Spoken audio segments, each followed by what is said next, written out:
What if I told you Jesus came to abolish religion? What if I told you voting Republican really wasn't his mission? What if I told you Republican doesn't automatically mean Christian, and just because you call some people blind doesn't automatically give you vision? I mean, if religion is so great, why has it started so many wars? Why does it build huge churches but fails to feed the poor? Tell single moms God doesn't love them if they've ever had a divorce, but in the Old Testament, God actually calls religious people whores. Religion might preach grace, but another thing they practice. Tend to ridicule God's people. They did it to John the Baptist. They can't fix their problems, and so they just mask it, not realizing religion's like spraying perfume on a casket. See, the problem with religion is it never gets to the core. It's just behavior modification, like a long list of chores. Like, let's dress up the outside, make it look nice and neat. But it's funny, that's what they used to do to mummies while the corpse rots underneath. Now, I ain't judging, I'm just saying, quit putting on a fake look. Because there's a problem if people only know that you're a Christian by your Facebook. I mean, in every other aspect of life, you know that logic's unworthy. It's like saying you play for the Lakers just because you bought a jersey. See, this was me too, but no one seemed to be on to me. Acting like a church kid while addicted to pornography.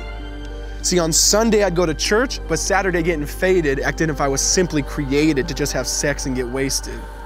See, I spent my whole life building this facade of neatness, but now that I know Jesus, I boast in my weakness.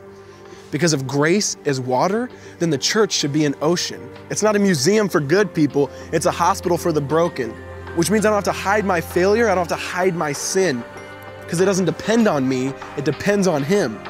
See, because when I was God's enemy, and certainly not a fan, He looked down and said, I want that man.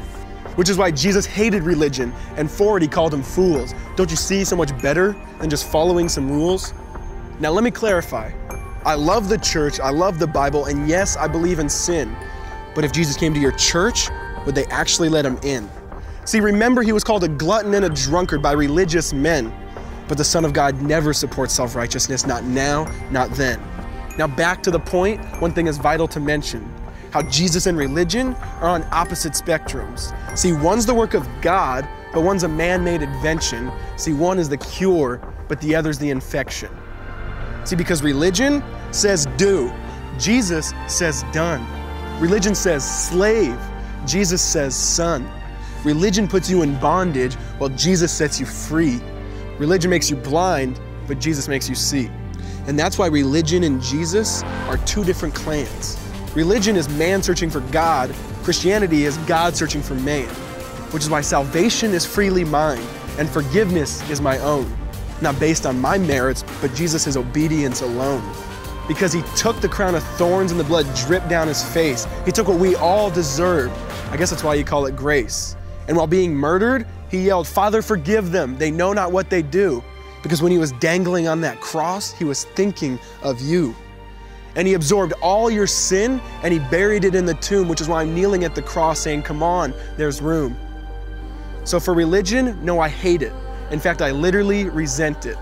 Because when Jesus said, it is finished, I believe He meant it.